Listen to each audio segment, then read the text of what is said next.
Hi guys, this is Hirosaki. This story is all about what if Naruto was in Justice League. For decades, he had traveled from one corner of the known universe to the other, searching for a way back to his home planet. But after nearly 100 years of fruitless efforts, even with his legendary stubbornness, Naruto grew weary. Now, he had to let it go. Before we start, kindly like and subscribe to this channel, and look over the description box for the author of this amazing storyline. Welcome aboard. Chapter 42 Godhood. Will you follow me to Olympus today? Athena asked. Naruto glanced at the slumbering fox on his shoulder, and then at the bloodied appearance of Wonder Woman. No. We need some rest. We can't start a war now. Not when we are not at our best.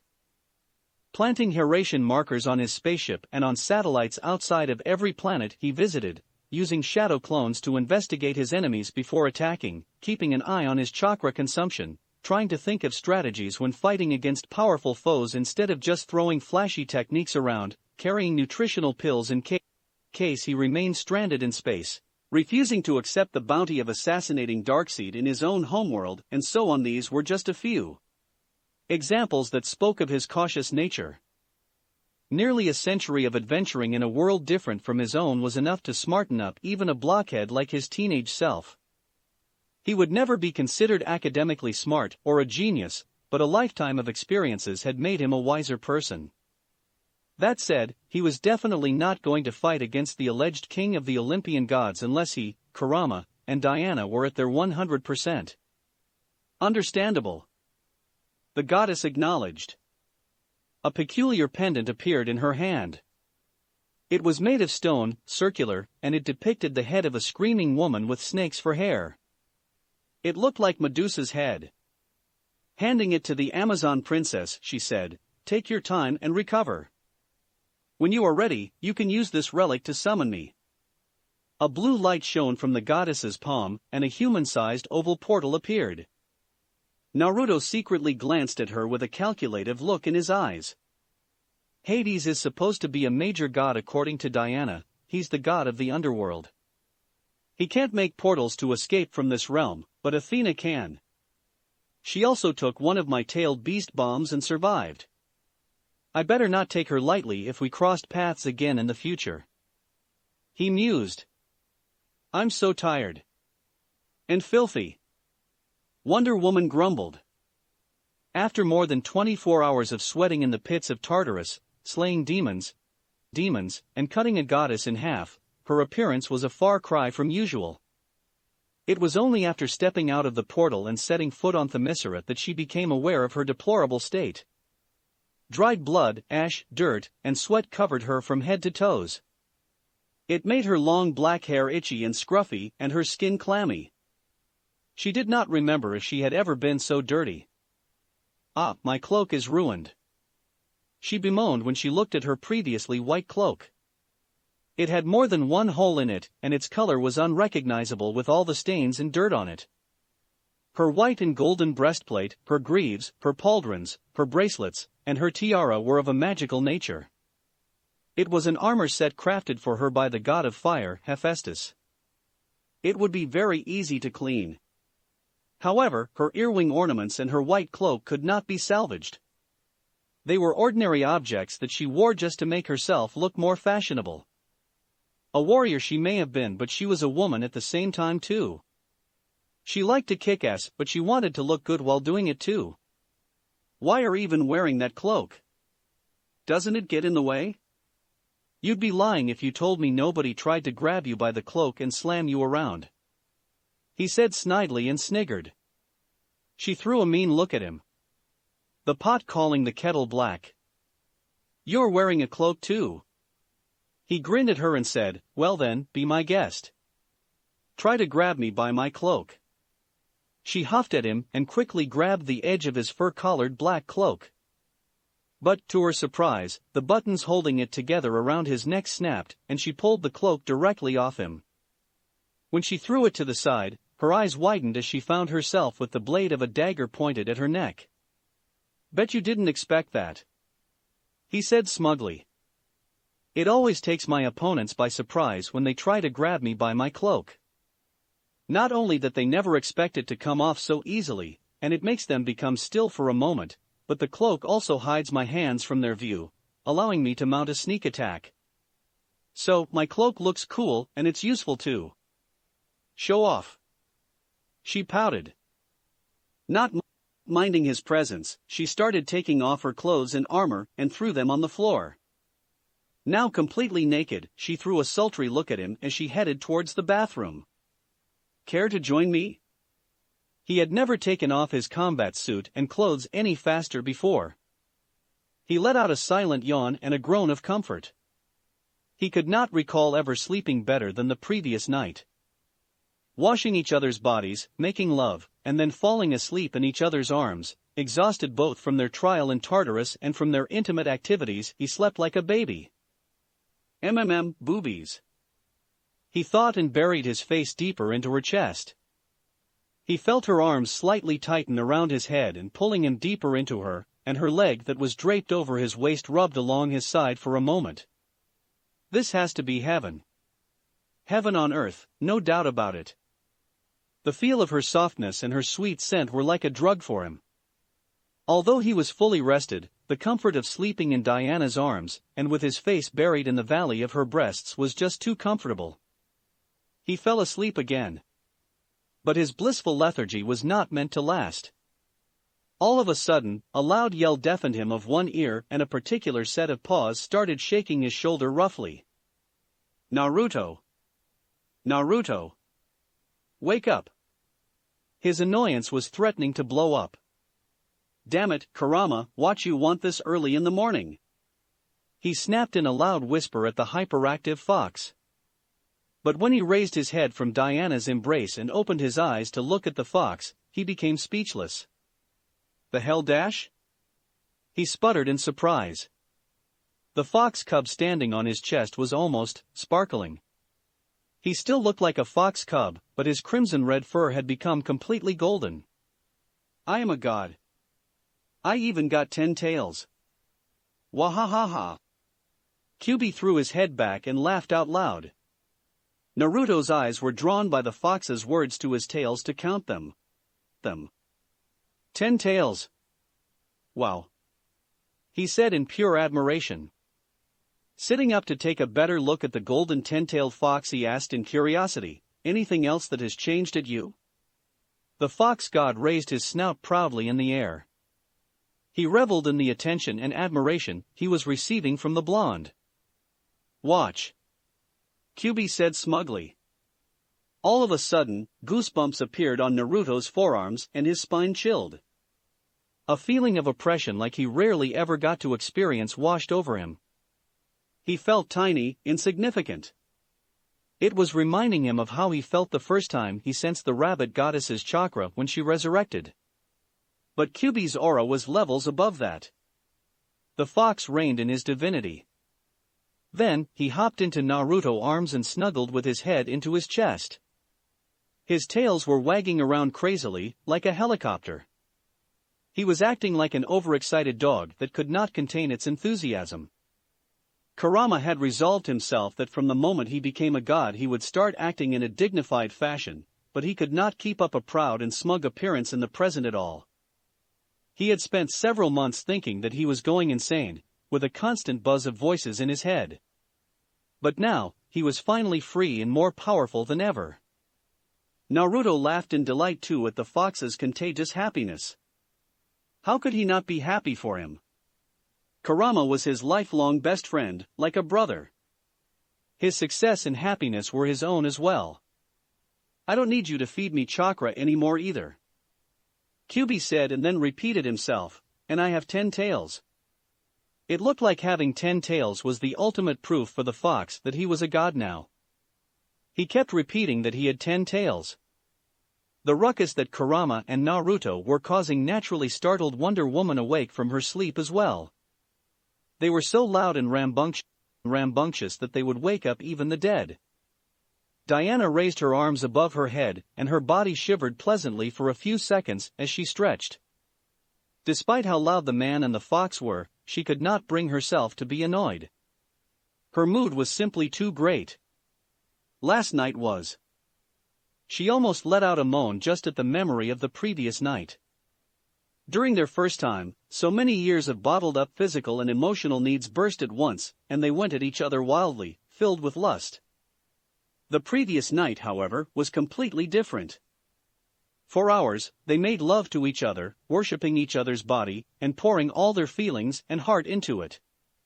Closing her eyes, she bit her lower lip and shivered. It had been perfect. However, after a few moments, she became aware of the silence that had instilled in the room as Naruto and Kyuubi abruptly shut up. "Diana?" Naruto asked tentatively. He swallowed a note in his neck. "Are you okay?" She opened her eyes, but when she was about to reply, she was momentarily stunned. "Kurama. Your fur is dash," she began to say. "Yes, I am a god," the fox said with a grin. But he asked a bit worried, "But I'm not the only one who changed, look at yourself." It was then that Wonder Woman finally caught the sight of her long hair. Her previously raven-black hair was a pure silvery white color now. She was so startled that she unconsciously released her aura too. It was the aura of a goddess. Naruto looked at her in awe. He had always found the Amazon princess attractive, even before falling in love with her. As he had said under the coercion of the lasso of truth, he saw her as divine, perfection given human form. But now, she somehow became even more enchanting if that was possible. When he first noticed that her hair had turned white, he was afraid something bad happened to her. But once she released her divinity and his worries disappeared, only astonishment remained. 2 days later, Naruto and Diana said their goodbyes to Hippolyta and the Amazons and returned to her apartment in New York. Now, a golden fox cub was flying around in the living room like a shuttle. Despite his great power, Kurama had never been able to fly before. But now that he was a god and that he could fly effortlessly, he was milling around, stirring winds in his passing. "By the void, cut it out already!" Naruto yelled at him, incensed from his seat on the sofa. He couldn't pay any attention to the large TV in front of him because of the fox. He was as obnoxious as a bee incessantly buzzing around inside a room. As if to spite him, Kyuubi flew in front of Naruto, between him and the TV. He floated in midair and sat like a human in a cross-legged position, and unfurled his 10 golden fluffy tails like a peacock, blocking his sight completely. The blonde reached the end of his patience. A shadow clone came from the office room of the apartment and handed the original Naruto a paper slip. Enough was enough. Kurama did not realize what was going to happen until he felt someone slapping his back. When the paper slip was stuck on his back, the fox cried out in surprise when his powers were all of a sudden cancelled, and he dropped down on the floor with a thud. Before he could make out the situation, Naruto grabbed the little golden fox by the scruff of his neck and dragged him to the kitchen. "You wanted to fly, didn't you? Then fly!" The blonde yelled in a mean voice and threw the fox through the open window. They were on the top floor of a skyscraper with over 70 floors. Naruto. Fuck you. Kurama hollered as he plunged towards the ground. Hearing the vague sound of a car getting smashed to bits and several alarms starting to blare, Naruto smiled in satisfaction. It was almost like music to his ears. "Seriously, you too? You're like Tom and Jerry. Not a day passes without one trying to drive the other nuts," Diana admonished lightly when he returned to the living room. He chuckled lightly in spite of himself and plopped down on the sofa next to her. But what was on his mind was left unsaid, however, when the anchors started talking about a particular news report. A title written in bold and uppercase letters occupied the bottom center of the screen. "Wonder Woman expelled from the Justice League." The anchor proceeded to say, "Here is what the spokesperson of the Justice League, Martian Manhunter, had to say at the press conference held earlier this morning." The image changed and a different footage started playing. Still wearing nothing except for his purple cloak and briefs, the green-skinned alien spoke in front of 24 of microphones belonging to media outlets from all over the globe. Maxwell Lord 4 killed the Blue Beetle, one of our members 4 days ago. However, he should have answered for his crimes in front of the court, according to the law. The Justice League does not condone Wonder Woman's actions. Our purpose has never been to take the law into our hands, but to keep people safe.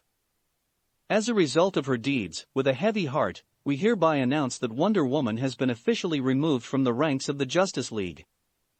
Wonder Woman has been one of the founding members of the Justice League, and she has worked together with us to protect the Earth for years. Nevertheless, nobody is above the reach of the law. We all have to be held accountable for our deeds. Martian Manhunter's words were met with chaos as tens of reporters started yelling questions at the same time. One of the reporters with stronger lungs managed to scream his question loud enough to cover everyone else. What is the Justice League doing to apprehend her? The ruckus quickly died down. Everyone wanted to hear the answer to that question. The way that Martian Manhunter's previously stoic face grimaced made the reporters start panting like a pack of starved wolves at the smell of blood. We have strongly suggested Wonder Woman to turn herself in to the authorities. She is a person of character, and we believe that she will dash. Martian Manhunter started to say, only for the same reporter to cut him off and yell. What if she refuses to do so? Surely you do not think that regular police officers will be able to overpower her, do you? Have you not seen the devastation that her battle against Superman created in the Andes Mountains? The two of them reshaped the land. Geographers are now working to redraw the map of the leveled portion of the mountainside in Chile. For God's sake, she almost killed Superman. At his words, the other reports all started yelling their agreements and bombarded Martian Manhunter with another wave of questions. The screen of the TV went black as Naruto used the remote control to turn it off. He looked at Diana with a troubled look in his eyes. But to his surprise, she appeared to be completely calm. He had expected her to show a pained look or some frustration, but there was none of that. Her expression was the epitome of serenity. "You don't need to worry about me," Diana said with a small smile. "I don't regret what I did. If I had to go back and be faced with that situation once more, I would make the same choice every time.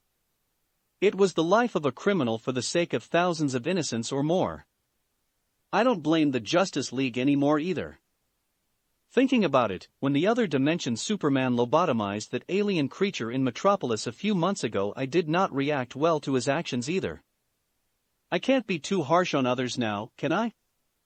Furthermore, I think that incident with the Justice Lords, where it was revealed that they had taken over the planet in their dimension, has made everyone very sensitive to such matters.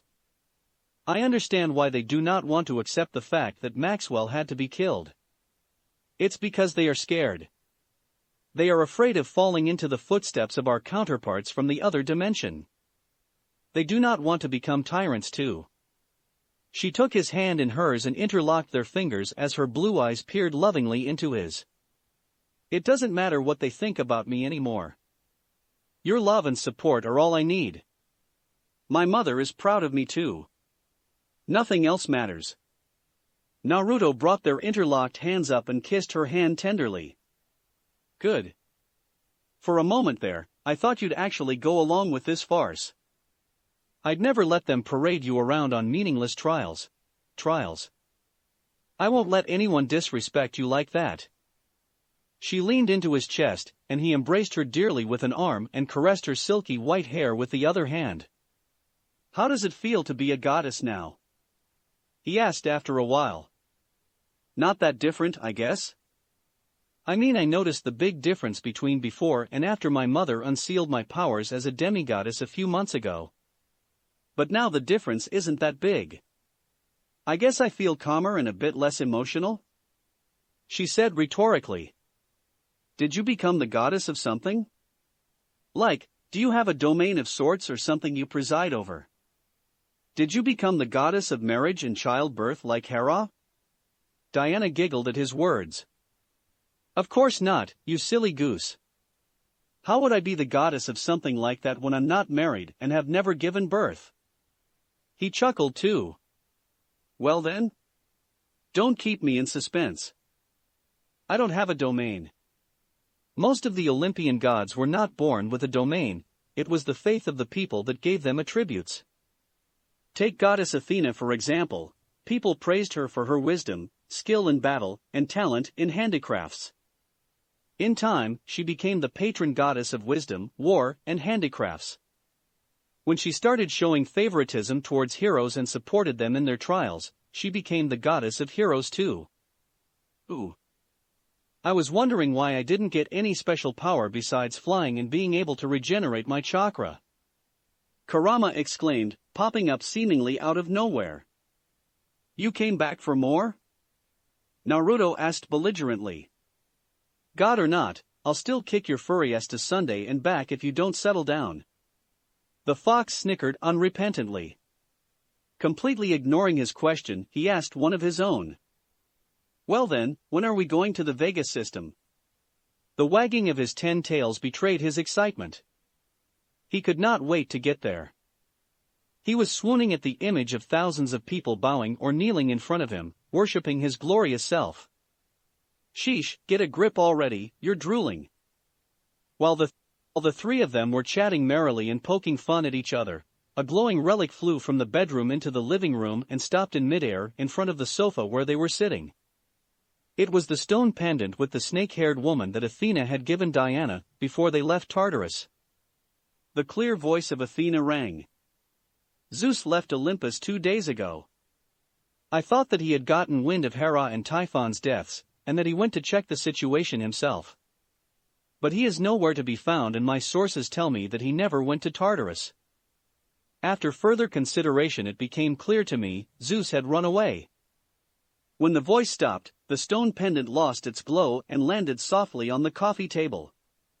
Naruto and Diana looked at each other wide-eyed. Oi, why would he run away? Didn't Athena say that Zeus was so confident in his power that he disregarded even Darkseid? Kyuubi let out a confident chuckle and flexed his paw. Isn't that obvious? He noticed my power. He sensed my divinity. Ahaha. Naruto and Diana rolled their eyes, having become accustomed to the fox's bragging and boasting a long time ago. They knew that now that Kurama was an actual god, his pride and ego would get much bigger than before. Little did they know, however, that Kurama's boastful words were not empty. When Kyuubi released his aura 2 days ago for Naruto to see it, it struck horror into Zeus's heart.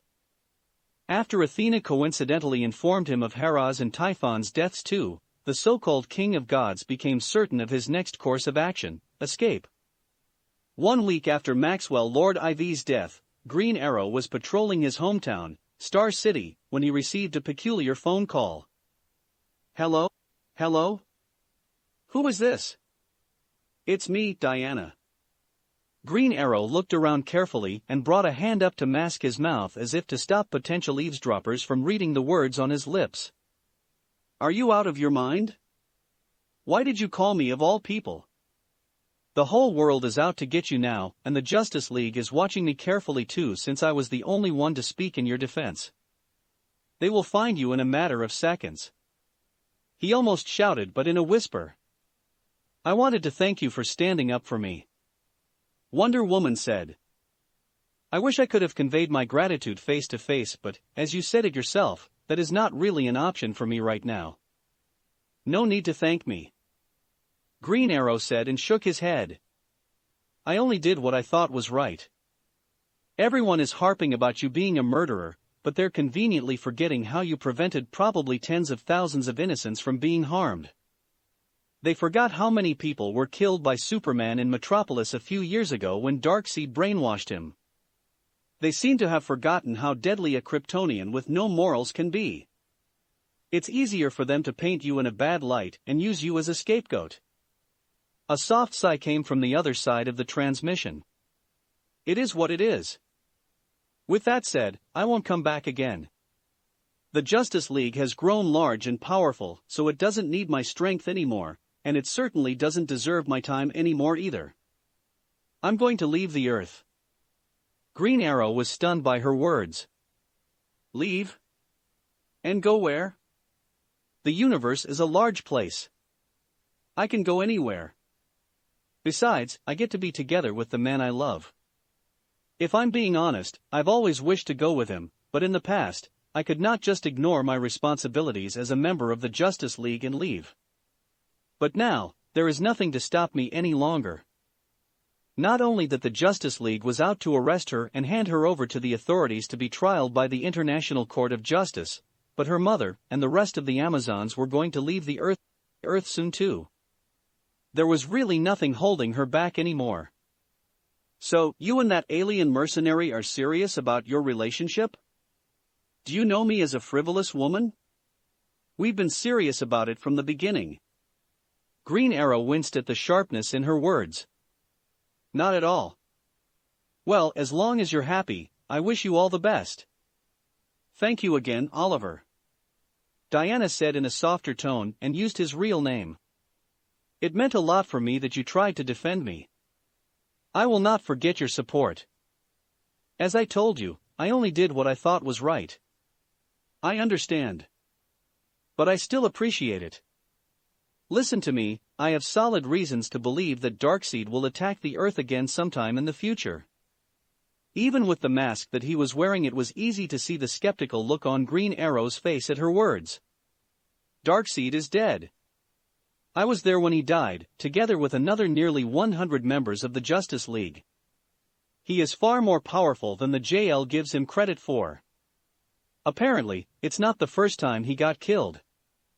Darkseid will be back, and he will be back with a vengeance. He will never give up on Earth. And how do you know all this? Green Arrow asked, now starting to become nervous. It was Goddess Athena that informed me of it. To understand how serious it is, Goddess Athena and the rest of the Olympian gods are preparing for an exodus. They are going to leave this dimension together with the Amazons very soon. The bow-wielding vigilante exhaled loudly. My God, you dropped one hell of a bomb on my lap now. Would you have rather not known? No. He admitted. It's better that you told me. What should I tell the Justice League? It's not a secret. I told you this so you could inform everyone. Although I will no longer be on Earth at that time, I don't wish to see this planet destroyed. There are millions of people on this planet that did nothing wrong. They do not deserve to die. Besides, I'm pretty sure Batman or Cyborg are listening on our call as we speak. I don't think so, Princess. Green Arrow retorted. This is a secure line. No technology is secure anymore ever since Batman created that artificial intelligence named Brother. Diana said, and Green Arrow got the impression that she shrugged her shoulders. Anyway, that's all I had to say. I'm going to leave Earth's atmosphere in about a minute, so I can't talk much longer. Thank you again. And if you ever find yourself in dire need of help, go to Dr. Fate and ask him to contact us.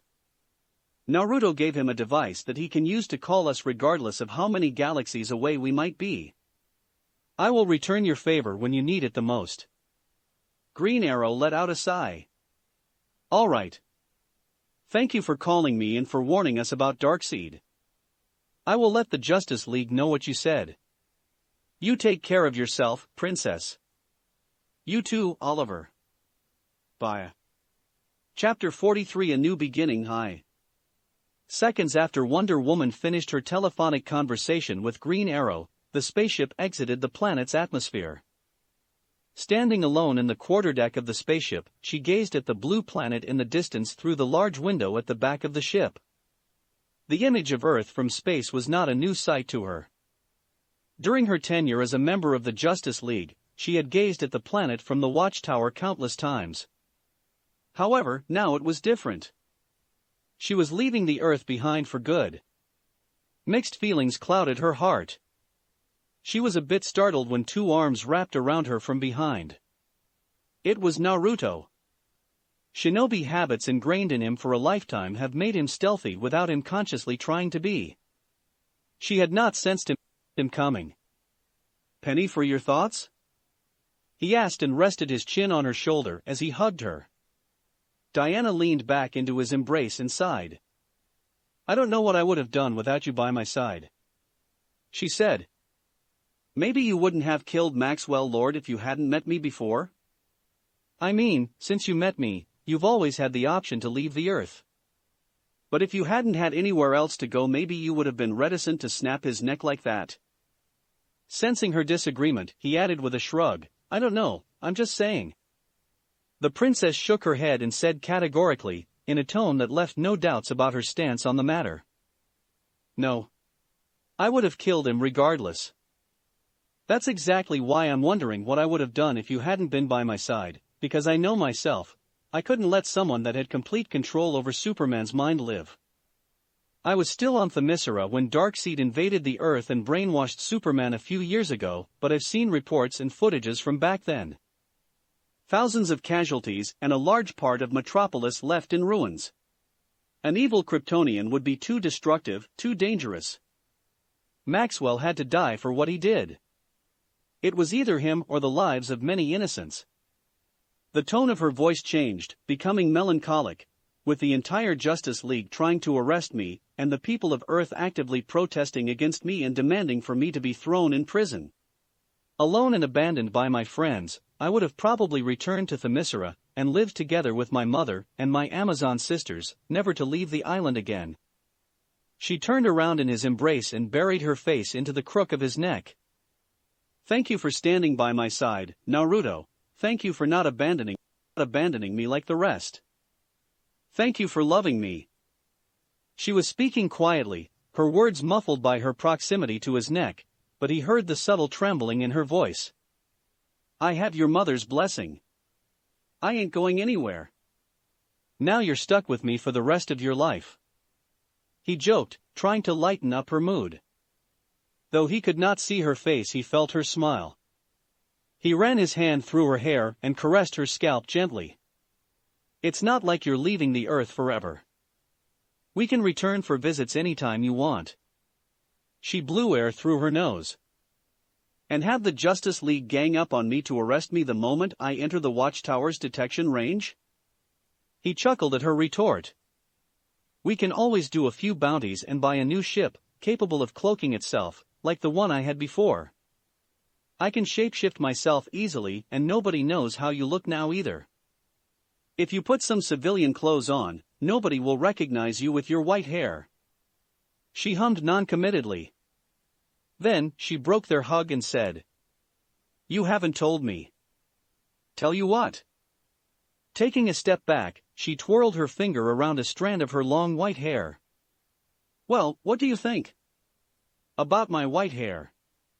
Do you still like it? He involuntarily started to smile. Diana, you're the last woman that should act unsure of her appearance, you know that, right? His words made her lips curl into a traitorous smile. But she quickly steeled her expression and pressed on. You're avoiding the question. He started laughing at her petulant behavior. You often jeered at me for being shameless for perving on you, but look at you now, blatantly fishing for compliments with a straight face. You're no less shameless than I am. Being called out like that made her face quickly become an interesting shade of pink. It looked especially striking in contrast with her silvery white hair. She lunged at him in a tackle, but he intercepted her hands with his. Their hands locked together, they were temporarily stuck in a contest of strength. You're so cute when you're embarrassed. He cooed at her, all the while sporting a shit-eating grin on his face. His words made her embarrassment spike anew and, with a burst of strength, she overpowered him and tackled him into the wall. The entire spaceship trembled from the impact. A sudden voice came from the speakers installed in every room of the spaceship. Oi, are you trying to throw the whole ship off its course? Quit horsing around, you idiot couple. Kurama screamed in the microphone. For a moment, Naruto and Diana froze up like statues. Then, they burst into laughter. When he finally shook off his mirth, he took her hand in his and kissed it. This isn't the end of everything, Diana. It's just the end of a chapter in your life. Ahead of us, there is a new beginning. As his words ended, Earth could no longer be seen through the large window of the quarterdeck. Now, there was only a spectacle of gray and white lights resembling a tunnel. A wormhole. QB had initiated the space wrap. After the annihilation of the Psions, the Vega system fell into chaos. Whereas before the system had been ruled with an iron fist by the alliance between the Citadel, the Gordanians, and the Psion monarchy, the current situation was vastly different. The Psions and their planet had been exterminated, and their closest allies, the Gordanians, abandoned their homeworld in a panic, leaving the beautiful planet Karna free of their tyranny. The unexpected fall of the Psion monarchy greatly affected the Citadel Empire. The Gordanians also became unable to spare any force in assisting them due to the increasingly vicious war between them and the Thanagarians. Because of that, the Citadel was left without any support, and the vigilante group of metahumans from the Vega system, Omega Men, was extremely quick to take advantage of its moment of weakness, launching many attacks against the Empire over the past half a year. A new planet was being freed from the Citadel's dominion every month. If that was not enough of a cesspool, the Green Lantern Corps no longer adhered to the pact of non-aggression that they had signed with the Psion monarchy after its fall. The Vega system was introduced in the 3,600 sectors of the universe policed by the Corps, and a team of Green Lanterns was assigned to patrol the system, an act which led to the rising conflict between the Green Lanterns and the Orange Lantern Corps. So, to make a long story short, the Vega system is an absolute shithole. Naruto summarized the intelligence report he had bought from a Milky Way galaxy information broker. "You have your work cut out for you, Kurama," Wonder Woman said. The fox in question was not worried in the least. "I knew the rough situation from the prayers of the people calling out for me," he said. "After becoming a god, their voices aren't unintelligible anymore. They aren't driving me crazy. I can hear them perfectly, every single voice." Naruto and Diana listened to the fox's confession in curiosity. "It's strange, really. I can talk to you normally, but my mind is also perfectly focused on the ones calling my name. Even now, as we speak, I hear millions of souls praying to me. They're asking me to save them. They're asking me for retribution against the ones that are oppressing them, begging me to kill their enemies and give them freedom." The two of them did not know what to say. The fox was usually acting either like a lazy bum or like a glutton, and more often than not he took great delight in fucking up with people and trolling them, like he did with the other dimension Superman, or with Cerberus, in Tartarus, or how he often annoyed the hell out of Naruto. It was very rare to see QB act that serious. "I need you to do one thing for me. Please?" the fox said.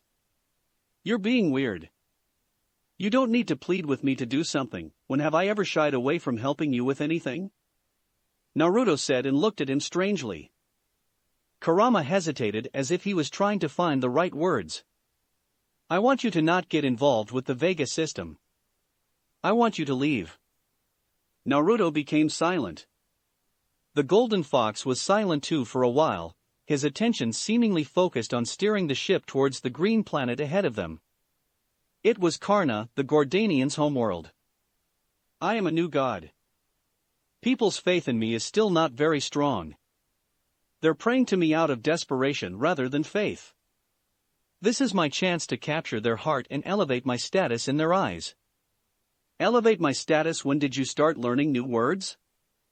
The blonde tried to poke fun at him. "I'm not joking this time. Why can't you be serious for a moment?" QB said in annoyance. All right, don't get your panties in a bunch, sheesh." Naruto raised his hands and said to placate him. "Why do you need me to leave anyway? Afraid I'll steal your glory or something?" "Pretty much, yeah," QB said with a straight face. Naruto was thrown off guard by his straightforward answer. "You're kidding, aren't you?" "Nope, I'm dead serious. Omega Men and the Citadel Empire are in the midst of a bitter war. The remnant forces of the Gordanians that had not fled the system are wreaking havoc everywhere, and the Green Lantern Corps are having skirmishes against the Orange Lantern Corps too. Who are the ones that suffer the most? Who are the ones that die when powerful forces clash? Ordinary people." If Naruto and Diana were surprised before, now they were looking at him as if he had grown two heads. As rude as it sounded, Naruto asked bluntly. Since when did you start caring about the weak? Kyuubi had never cared about others except for Naruto and, as of late, Diana. The rest had been irrelevant. His attitude had been very clear: the weak died, the strong survived. Outside of the bounties that he completed together with Naruto, he didn't bother with saving or caring about other people. It was only a week ago that the fox had shrugged off the Amazon's potential death, as if he couldn't have cared less. I became a god because of ordinary and weak people. I can't live selfishly just for myself anymore. And in this desperate situation, people would be willing to believe in any god as long as they are saved. If I save them now, the psychic energy from their faith will empower me. This is my opportunity both to save them and to cement my position in their hearts as their god. You being here would not help me, and the power of faith won't do you any good. You're not a god. You'll only end up suffering like a schizophrenic, as I did. Making a small pause, the fox added, "You can stay with me if you want, Diana. You are a goddess.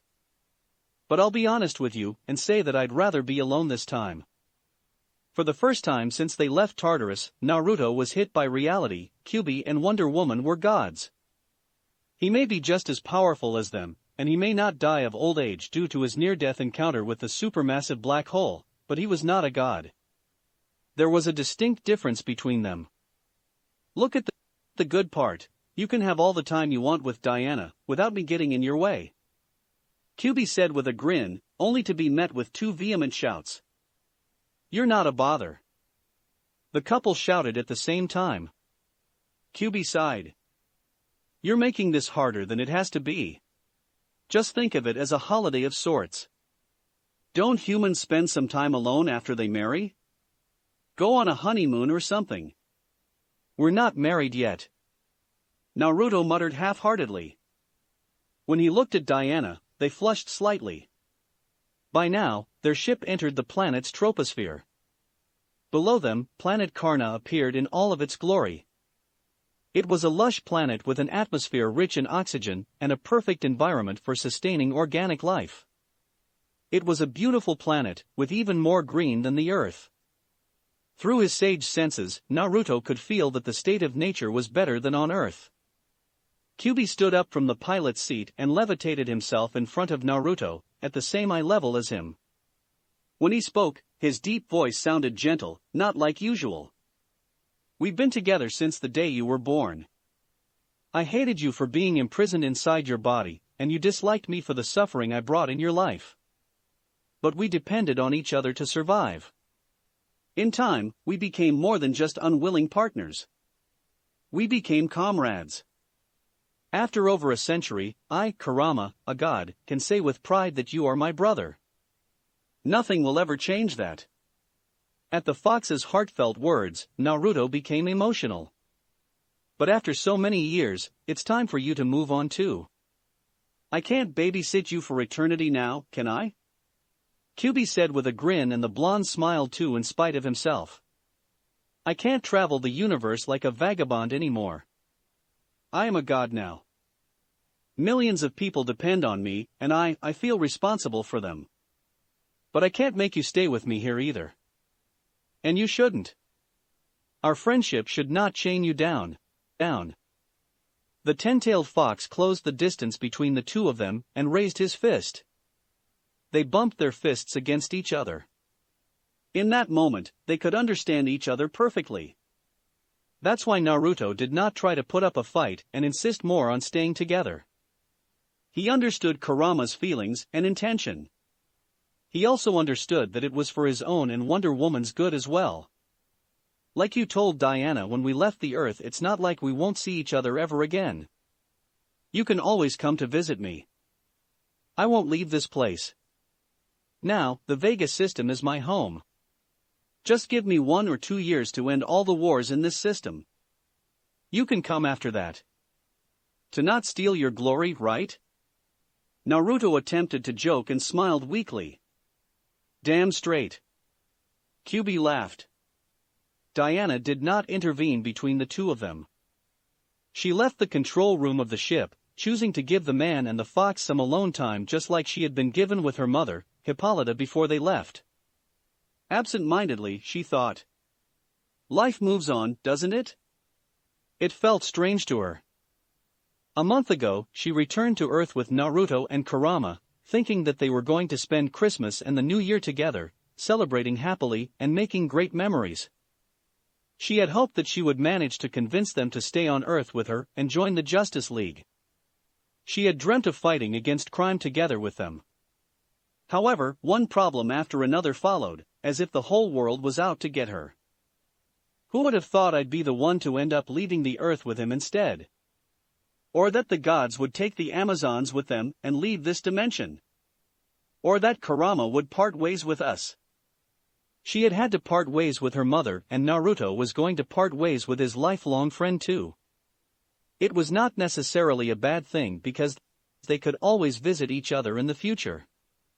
On one hand, she was happy to finally be able to live with Naruto. But on the other hand, she felt pained at the thought of leaving her mother behind.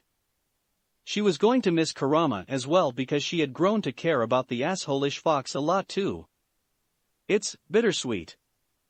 Nevertheless, as Naruto had put it, it was not the end of everything. It was just the end of a chapter in their lives. As life moved on, ahead of them there was a new beginning. Chapter 44, A New Beginning 2. His heart was filled with content and with happiness whenever he looked at his wife and daughter. Furthermore, he could live his days in peace together with his parents, his grandfather figure, Sarutobi Hiruzen, his auntie Tsunade, his perverted mentor, Jiraiya, and his best friends, Gaara and Sasuke. Diana was happier too, no longer stressed and tormented by responsibilities, and she could live together with her mother, away from the oppression of the Olympian gods. What more could he ask from life? This is paradise. He thought as he watched everyone around him having a good time. Sasuke and Gaara were playing a game of shogi, Jiraiya was trying to flirt with Tsunade, Sakura and Diana were chatting together with Hippolyta, and the three Genins were having a mock fight against a bear-sized nine-tailed fox while Naruto, his parents, and Sandaime were having a drink. No. This can't be happening. He shouted, his face livid. A massive rip in the space appeared above the courtyard. A pale white woman with horns on her head and long white hair stepped out of the rift. Her pupilless white eyes stared at the people below with hatred. She raised her hands and said, All killing-ish bones. Time seemed to slow down to a crawl, but despite his heightened senses and superhuman powers, Naruto found himself unable to react. Under his horrified eyes, he watched how bone spikes were shot from the rabbit goddess arms, impaling everyone below. Softly murmured words woke her up. She was a light sleeper, sometimes even a whisper could be enough to wake her up. Kurama, no. Not Thea, no. Next to her, in bed, Naruto was talking in his sleep. It was not a peaceful sleep. There was a sheen of sweat on his forehead. He was not loud, nor was he trashing in his sleep, but his quiet sleep-talking gave away the fact that he was having a nightmare. His eyes were rolling furiously under his closed eyelids, and he was murmuring names in a pained voice. She shook his shoulders, not vigorously as to not scare him, and said, Naruto. Baby, wake up. He opened his eyes wide, startled. For a second, she saw a haunted look in his eyes. But once he took in her appearance, he quickly calmed down and his eyes were filled with warmth. Sorry. I woke you up again. He said and winced. She laid in bed again and rolled on her side to look at him. She brought a hand to his face and her thumb caressed his scarred cheek with a tenderness that almost brought him to tears. However, he did not shed any. A small smile appeared on his face and he closed his eyes, melting from her affection. Bad dreams happen, it's not up to you. Just remember I'm here, okay? I'm always here. She whispered and pressed her lips on his forehead. 2 months passed since Naruto parted ways with Kurama and Diana with her mother. Maybe due to the increased control that she had gained over her emotions after becoming a goddess, Diana was handling it rather well, but Naruto was hit hard by it. He and the fox had shared the same body for over 4 decades, and they had been together for over 110 years. He had never been truly alone. Being suddenly split away from his lifelong friend had affected him greatly. Naruto had never forgotten the illusion shown to him by Black Mercy on planet Debstum. Whereas before, he had managed to push it away from his thoughts thanks to Kurama's and Diana's presence in his life, after the fox left, his subconscious fear of loneliness brought that nightmare back into his life.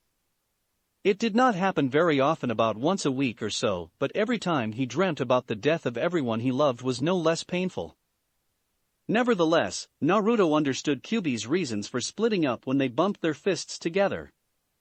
He wanted Naruto to grow up, to evolve. He wanted the blonde to stop relying on him like a crutch. The fox wanted him to start a life of his own.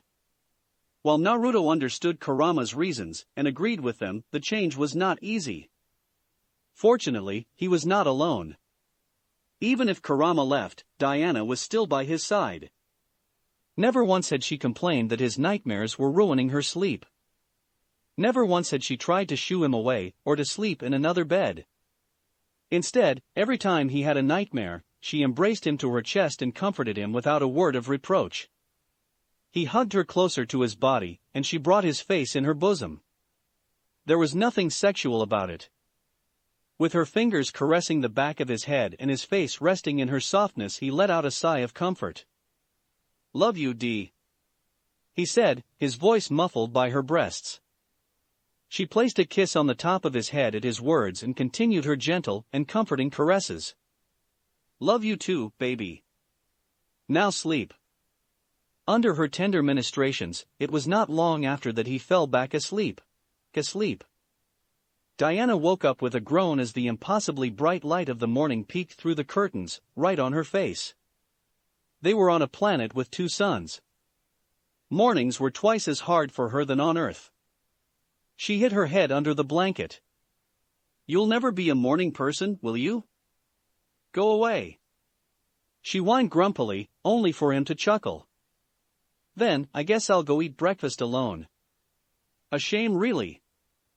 I ordered room service for both of us, but since you're sleepy, it can't be helped." As on cue, she kicked her blanket away and looked at him pointedly. "Sometimes I wonder who's older and who's younger between the 2 of us," he said with a chuckle and came closer to her bed. "Oh, shut it." Wearing only white panties and a tank top, and even with a bleary face and messy white hair standing in all directions, he thought that she was the most beautiful person in the world. "Come on, or the food will get cold," he said and pulled on her hand. "No. Bring the food here. Or better yet, carry me." It was only to him that she ever showed that spoiled attitude. A strong warrior woman acting like a spoiled little girl was so cute that it made him feel warm and fuzzy every time he looked at her. "Who are you and where's the warrior princess that I used to know?" he muttered, but Diana giggled. He was not fooling her. She knew all too well that despite his complaints, he secretly loved it. He loved it a lot because he could never resist any of her demands when she acted like that. He brought one of his hands under her legs and the other behind her back, and Wonder Woman smiled, pleased with herself, thinking that he was going to take her in a princess carry. But then... Eek! She squawked when he lifted her up and threw her onto his shoulder like a sack of potatoes. "Naruto, put me down!" she half yelled, her voice high-pitched from surprise. "Nope," he said and playfully swatted her bare ass cheek, making a crisp sound. She squealed and kicked with her legs, but when another smack landed on her other butt cheek, she froze up and became completely silent, obedient. When he put her down on the sofa in the living room of their suite, Naruto was amazed to see that Diana's face was boiling red, up to the tips of her ears. "Don't tell me." "Not a word," she growled threateningly. "You're turned on from having your ass spanked?"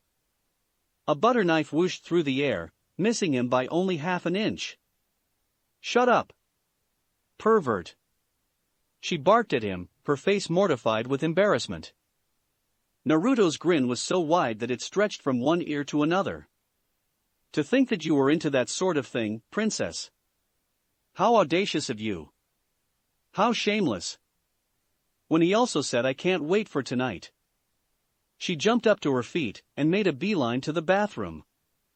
A slam and a resounding click were heard as she furiously shut the door closed behind her and locked it too. Taking Kyuubi's advice, Naruto had actually taken Wonder Woman on a honeymoon. They weren't married yet, but the two of them had been very open with each other about their intentions from the very beginning. After receiving Hippolyta's blessing, they were for all intents and purposes married. It was only the formal ceremony that they were missing. That said, there was no doubt in their minds that they would be together forever. And for two immortals, forever was a very, very long time. They did not age. Passionately in love with each other and with nothing holding them down, no urgent matters to attend, the two immortals lost track of time. The honeymoon that was supposed to last 1 month turned into 2 and soon, 2 months turned into 3. Now, they were on a particular planet in a dwarf galaxy adjacent to Andromeda.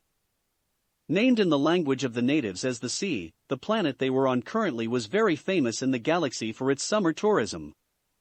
Wealthy and powerful VIPs from all over the galaxy spent large sums of money to spend their holidays there.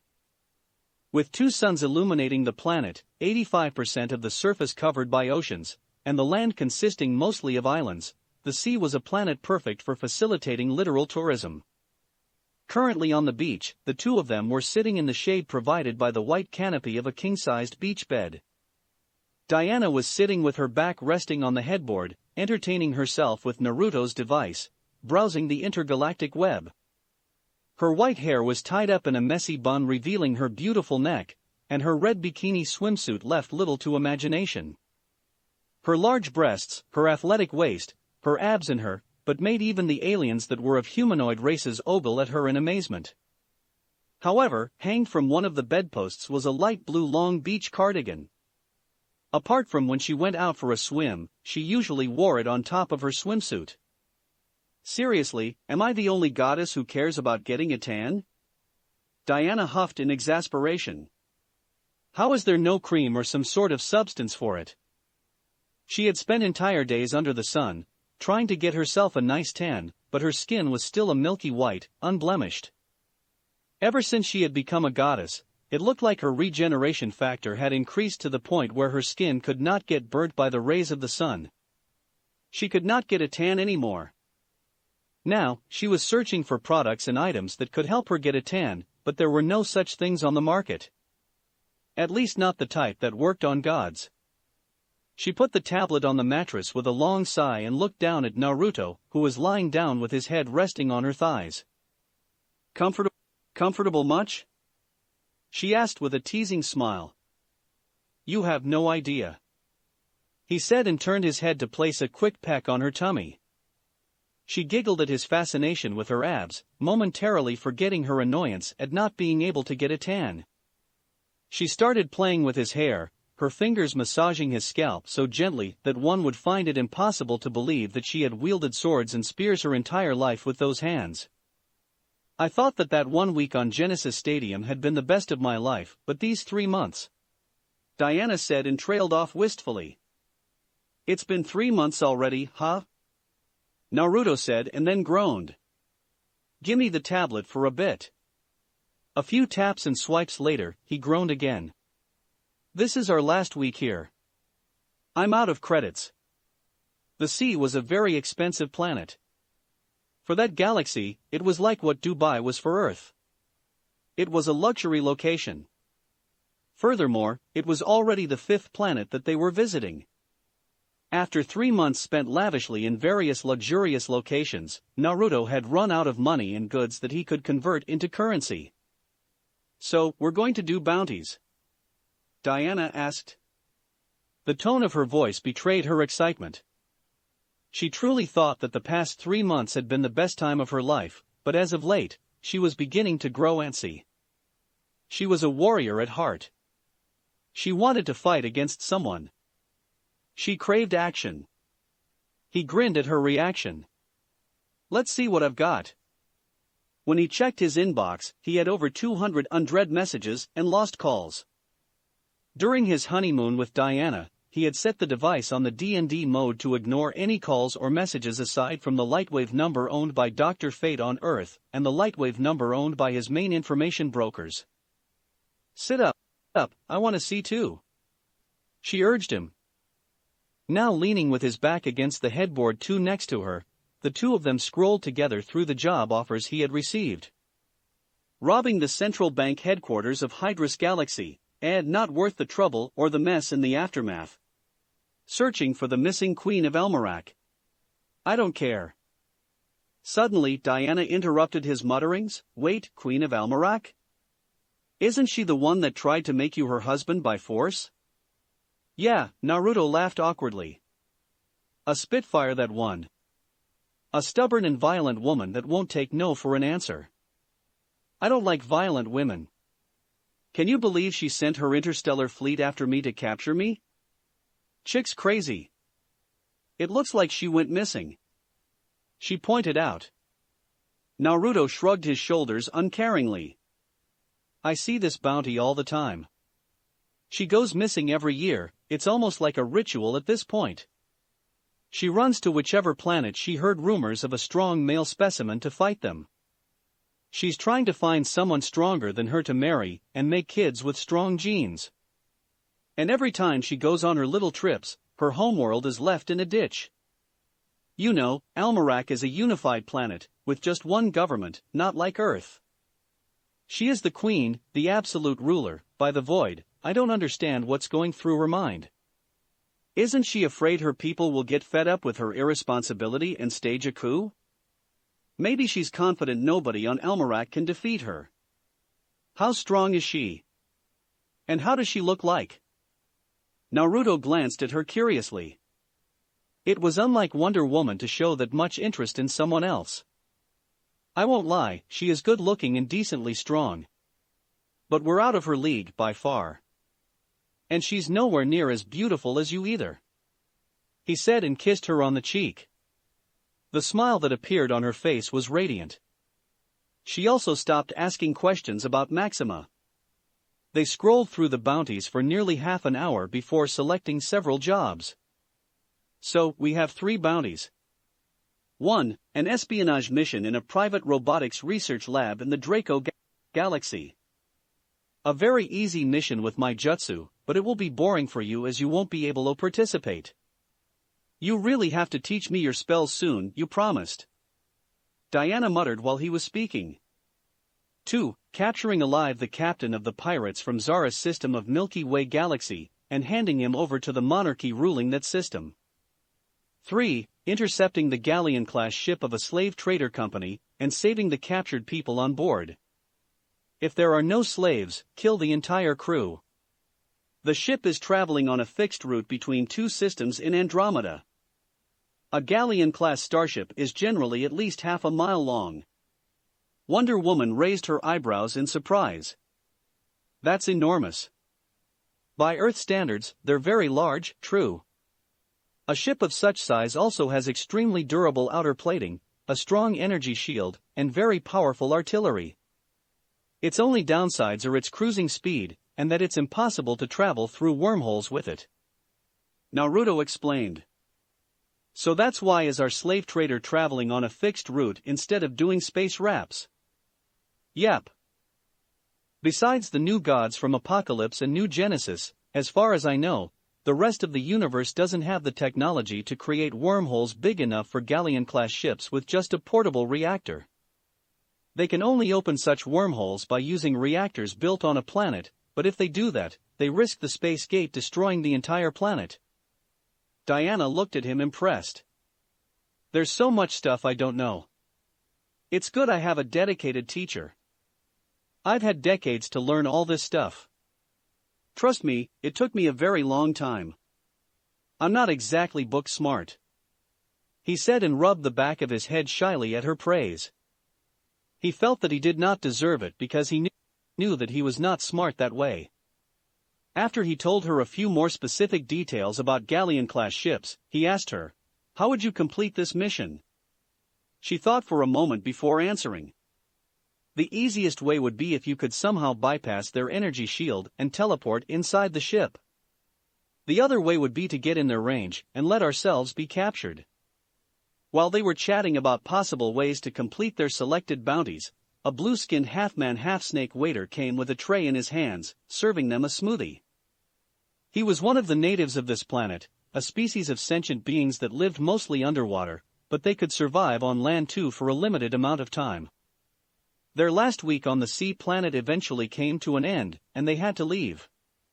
But they were not sad about it.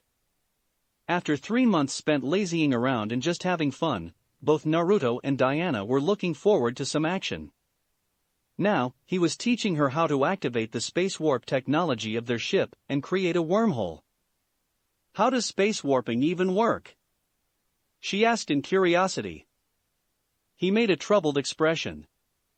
I'm not quite sure about the details, it sounded too complicated when I looked it up. But from what I learned, it looks like space is not straight, but more like it's made of countless layers folded on top of each other.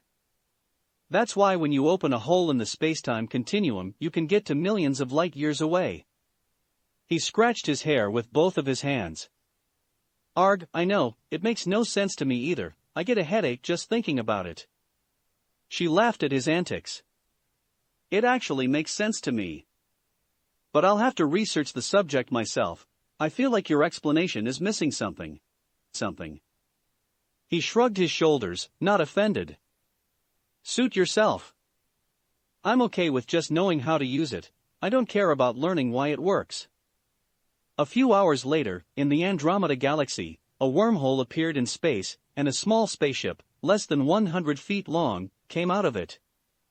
However, the slave-trading galleon-class ship that they were supposed to intercept was not a stationary target. Getting to the Andromeda Galaxy had been the easy part, it was now that the tedious part of the mission started, locating their target.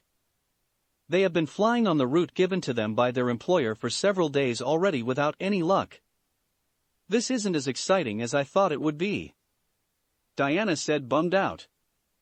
Now, the two of them were sitting in a coffee shop in the space terminal of a planet located on the slave-trading ship's route. It was like an international airport from Earth, but for spaceships, an interstellar spaceport. Well, I told you not to start with this bounty first, didn't I?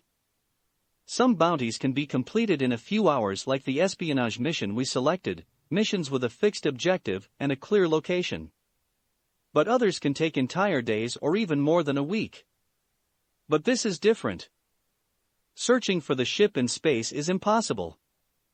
All we can do is check the planets and space stations on the route and search their logs. We will find them eventually because galleon-class ships burn through fuel very fast. They will need to make a stop at some point to refill their tank.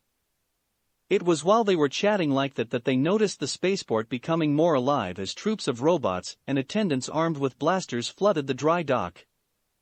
What's happening? Diana asked, that being the first time she had seen such a scene. Is someone attacking the space terminal? Don't think so, there are no alarms. Probably they caught sight of a very big spaceship approaching the planet, and they want to be prepared for a conflict just in case. You can never know if they're merchants, or military, or pirates. Nobody advertises what kind of ship they are. If people aren't vigilant, they can very easily get killed by their negligence. Space is not a friendly place. Saying that, he suddenly became energized. This could be our ship. What are the chances? She said skeptically. Higher than you think, he replied. It's very rare to see galleon-class ships that don't belong to an intergalactic empire, and there are none close to this system. Galleon-class ships are also crazy expensive, and their maintenance costs are sky-high too. Weaker forces and organizations would not be able to afford them. Also, this planet is on the slave-trading ship's route too. Sneaking into the control room of the terminal was a piece of cake for Naruto.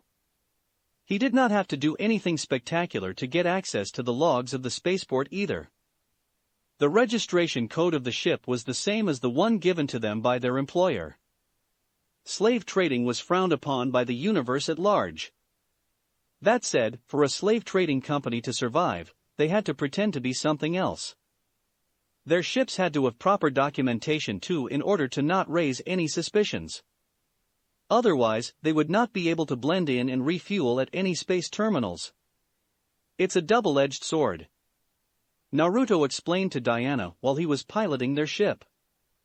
They had left the space terminal right after the Galleon-class ship, and they were now following it from a distance.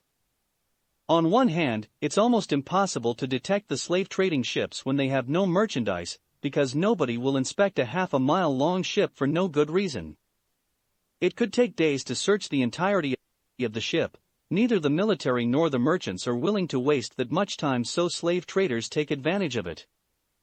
They will never come to a space terminal while having slaves on board. But on the other hand, if someone gets wind of their real identity, it's very easy to find them and capture them because of their perfect documentation. My guess is that someone sold them out. Diana was paying careful attention to his words. She smiled at how earnest he was to explain to her every little thing, and she was happy about it too. What he was telling her were things that he had learned from long years of experience as an intergalactic bounty hunter. They were not things that could be learned in a book, nor were they wisdom that could be readily bought up using money. A while later, the Galleon-class ship appeared on their radar. Naturally, it stood to reason that the other side had detected them as well. Nevertheless, a half-a-mile-long ship equipped with powerful artillery and a strong energy shield had nothing to worry about from them. Compared to a Galleon-class ship, their 100-feet-long ship was as small as a mosquito in front of an elephant. 5 smaller space ships left the dry dock of the Galleon-class ship and flew towards them. Their intention was obvious. "Do we let ourselves get captured?" Diana asked. Naruto chuckled at her excitement. "Yeah, we better let them think we're scared. We don't want them to destroy our ship, and we don't want to destroy their own ships either." The interesting aspect of this bounty was that there was no reward for it from the employer. Clearly, the person that put up the bounty had done it out of a grudge. The message was clear: they did not care what happened with the Galleon-class ship and the riches found on board as long as they got proof that the slave traders on board had been killed.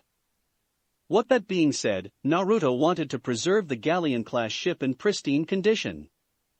After eliminating the crew, he would be able to sell the enormous spaceship for a very high price. Right before the 5 smaller spaceships reached them, they were still larger than their own ship, Naruto told Diana. "I'll make a shadow clone and let it be captured instead of me. As for myself, I'll henge into a ring that you can wear on your finger. It's to prepare for the case where they have some sort of technology that can cancel out metahuman abilities and are magic. You can never be too careful when interacting with someone in space. Don't underestimate anyone, even if you are a goddess. For all we know, there could very well exist technology that can subdue the powers of a god. The new gods of New Genesis or Apocalypse are certainly capable of creating something like that." She nodded in understanding. "Also, when we get on their ship, try not to kill anyone before we make sure that they're really slave traders. We don't want to kill innocents. We'll use your lasso of truth to interrogate them. You can never trust your employer for their words, because there are times when you will get bounties to assassinate someone who they will say it's a bad guy simply because they are enemies or because they want to get rid of them. We always have to do our own research first. I don't take assassination bounties for decent people. I never take someone's life lightly."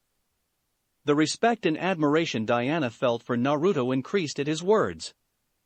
The more time she spent with him, the more she realized just how meticulous and thorough he was and how much he stuck to his own code of morals. He was far from the lawless and unhinged mercenary that the Justice League was making him out to be. Letting themselves get captured, Naruto, Diana, and their spaceship were brought aboard the Galleon-class ship. However, just moments after landing on the dry dock, the two of them burst into action. Naruto cancelled his henge and transformed from the ring on Wonder Woman's finger back to his original form. Then, a smoke bomb exploded and impaired their captor's vision. In a show of brute physical strength, the princess ripped the high-tech cuffs around her wrists as if they were made of paper, not reinforced alloy. The arcs of electricity that were released from the cuffs to paralyze her barely counted as a tickle. Her resistance to any sort of attacks had greatly increased after becoming a goddess. After that, it took only a few seconds to dispatch of everyone. Upon confirming with Diana's lasso that they were indeed slave traders, the dry dock of the galleon-class ship all of a sudden became very crowded as over 300 shadow clones popped into existence. While to other people it would take days to inspect such an enormous ship, with the help of his shadow clones Naruto could scour the entire ship in less than an hour. A crew of nearly 200 slave traders were sitting on the floor, in the prison section of the spaceship. There were pilots, weaponry handlers, jailers, cooks, cleaning personnel, and mechanics too. Everything needed for such a large ship to function properly. He took out a small drone camera from his pocket and activated it, making it float in the air, around his eye level. It was to record what was about to happen. Are you going to kill them all?" Diana asked. She was hesitant, showing a conflicting look on her face. The slave traders looked almost identical to humans, the only difference being that they had a red copper skin. She looked at him, but she could not see his facial expression due to the mask that he was wearing. "They are slave traders," he said curtly. "The worst kind of people in the galaxy. They pillage, kill, rape, and sell other living people like cattle. They're even worse than space pirates because most pirates would at least let you keep your life after robbing you of your valuables. But slave traders, every single one of them deserves to be killed. No, even dying is less than what they deserve." She became queasy. She understood that they were terrible criminals after all. She had been the one to interrogate them with her lasso of truth, but that did not make it easy for her to kill them. It was one thing to kill someone in the heat of the moment, in battle, and a completely different thing to kill nearly 200 of them at once while they were unable to defend themselves. She was a warrior, not an executioner. She could not kill so many people in cold blood, criminals or not. "Don't worry. I will never ask you to do anything you're not comfortable with," Naruto said calmly, having expected her reaction. Killing others had never been a pleasure for him. However, it was something that needed to be done. Killing 200 slave traders meant that thousands of other innocents would be spared from a terrible life in the future. Furthermore, he was getting paid for it. He had known what he had signed up for when he took up the bounty, and he always completed his mission. His good name and impressive reputation in the 3,600 sectors of the universe had not been built on lies. Trying to lighten up the mood with a joke, he said, "Usually, Kurama would be more than willing to eat these guys up. He'd never pass on such a good snack.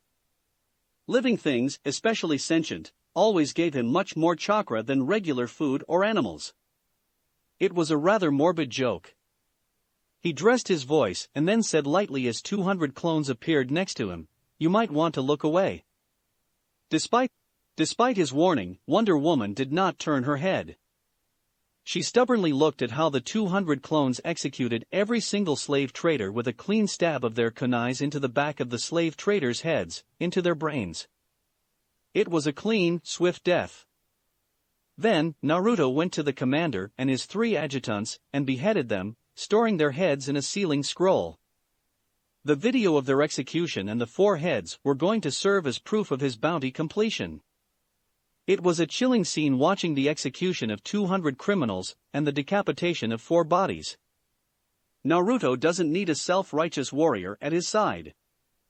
He needs someone that will be with him through thick and thin.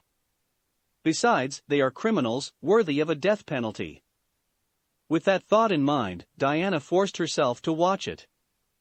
It was not going to be easy for her to change her principles in a very short time, she was aware of that. However, she was willing to try. She did not want to become a burden for Naruto or a dead weight that held him back. She wanted to stay by his side and help him and support him in times of need. She wanted him to know that he could rely on her when the time came. 1 year later. A bit more than 1 year passed since Naruto and Diana left the Earth and started their lives together as intergalactic bounty hunters. After this much time spent together, she realized that his fame in the universe at large was much, much bigger than she had thought before. Especially after the stunt he and Kurama had pulled in the Vega system. The annihilation of the Psion race. His name was almost as well known as the name of the Green Lantern Corps by the significant powers of the universe. There was no intergalactic empire that had not at least heard of Caterpillar within the 28 galaxies of the known universe. With that being said, Caterpillar's new partner, a white-haired human female, also became known for her monstrous physical strength. Look at this, another 20 new endorsement offers from interstellar merchant companies. Everyone loves you. I'll pull one out of Kurama's book and say that you're stealing all my glory. Naruto said teasingly from behind Wonder Woman while she was checking her own email on a device that looked like a futuristic version of the laptops from Earth. Can't help it that I'm so popular. In a few years, I'll take your spot as the no-one bounty hunter, you'll see. She said smugly and flicked her long white hair over her back with a great deal of self-importance. They both started laughing. You sure you're not popular simply because you're a woman and you're hot? Women acting as bounty hunters were not many, and even fewer were strong enough to be known on an intergalactic scale. Her strength, coupled with her almost angelic appearance, long white hair, wearing white and golden armor, wielding a golden shield and a god-slaying sword with a silver blade, she had become extremely popular. There were even some rich corporations or kings of planets that wanted to hire services as a bodyguard, obviously, just a pretext just to spend time with her. Need I remind you of the video that kickstarted my stardom? She said with a raised eyebrow. The video that she was speaking of had been recorded during a job where they had been hired by a merchant company to escort a shipment of a crystal-like ore. An unlucky pirate ship tried to rob the merchant fleet, only for the Amazon princess to use her lasso to yoink and hurl the several hundred meters long pirate ship into an asteroid belt. It was not only the merchants that were terrified out of their wits, even Naruto got a little shaken back then. Seeing as it was an interstellar merchant company that had hired them, the footage that recorded her feat immediately became a sensation. Naruto embraced her from behind and rested his chin on her shoulder. It had become one of their favorite positions while they browsed the intergalactic web, sitting together in bed with her between his legs and him hugging her from behind. Anything that catches your interest? He asked while nuzzling her neck and planting soft kisses on her nape. She shivered and tried to shy away from his ministrations. Not now, Naruto, stop it. Although over a year had passed since they started living together, it was as if there was no time limit for the passion and lust they felt for each other. It always took only a few kisses to get them started, and it often took hours for them to calm down. His hand rose to her breast, and he pinched her nipple gently. She bit her lower lip at his touch. When his teeth sank softly into the lobe of her ear and pulled at it, she shuddered. She felt heat pooling in her core, and she quickly closed her device and pushed it off the bed. Diana turned to look at him with a hungry look in her blue eyes. Their very active life as mercenaries, they had completed over 30 bounties over the past year, meant that they very often in the middle of a mission, they did not get to make love every day. And maybe that was also one of the reasons why they were always so ready to start a romp whenever they were free, even after 1 year of being intimate in their relationship. Turning around in his arms, she straddled his legs and her thighs pressed tightly on the sides of his waist. She pressed her lips against his hungrily, her tongue meeting his in a sensual embrace. She moaned into his mouth when his hands cupped her big ass and squeezed her toned cheeks greedily. Her core brushed against the bulge in his pants, and she started to dry hump him lustfully, their moans and groans muffled by their deep, open-mouthed kiss. Just when things were starting to get more intense, the particular sound made by his lightwave device started to ring. Ignore it. Diana almost growled before diving back into his mouth and started sucking on his tongue. It always drove him mad with lust when she did that. But the beeping sound from the lightwave device continued to ring. It took Naruto every ounce of his will to rip his mouth away from her lustful lip lock. This could be an emergency, he said between gasps, his voice rough with barely suppressed desire. Jerk, you're the one who started it. She jeered at him but did not insist, and let herself fall on her back on the bed. Naruto took a few seconds to recollect himself, and at least get his breathing under control. Then, he waved his hand over his face, and his usual ANBU white fox mask covered his face. Grabbing the lightwave device from the nightstand next to their bed, he said in a surprised voice when he saw the ID of the caller. "Dr. Fate?" Diana straightened her posture and sat up when she heard what he said. Answering the call, the hologram of a man wearing a blue suit and golden helmet appeared from the lightwave device. "Hello, Mr. Uzumaki. Is Wonder Woman still with you?" The sorcerer asked without any pleasantries, going straight to the point. The princess came next to Naruto for Dr. Fate to see her and said, "Yes, we are together." "Has something happened on Earth?" Naruto had given a lightwave device to Dr. Fate the previous year as a token of their friendship and told him to call him whenever he needed his help. Knowing that, it stood to reason that Diana became worried when he called. The situation on Earth. Dr. Fate made a pause to find the right words, is far from good. Tell us what happened. Not long after you left the Earth, the Justice League disbanded. The population did not want to believe that you had left the planet. No, not just the population, even among the members of the Justice League, most of them thought that the core, older members, were hiding you, protecting you from the consequences of your deeds. If it was a year ago, the princess would have burst in indignation at his words. However, a year after the incident, her wounds have healed. She was no longer affected by the past. She loved Naruto, she was happy together with him, and she had fallen in love with their life as bounty hunters as well. She got to do what she had always wanted, to fight to her heart's content, and to protect the innocent. Moreover, she did not have to care about mass media, or the public opinion, or the government, or the gods of Olympus and so on. She was free. On top of that, she was even getting paid for her deeds, and she also got to visit all kinds of weird and interesting planets and meet all sorts of people.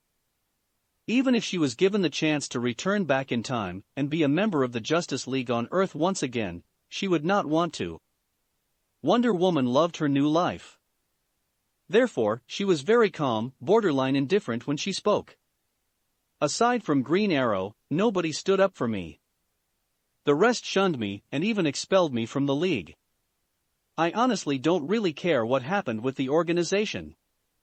Has anything noteworthy taken place? Dr. Fate was momentarily silent, not expecting to hear such words from her. Yes, he said eventually. Something terrible has happened. Superman is dead. That's it for this reading. Hit like and subscribe for a free ticket pass going to the different worlds of anime fanfictions. Looking forward to having you on board again.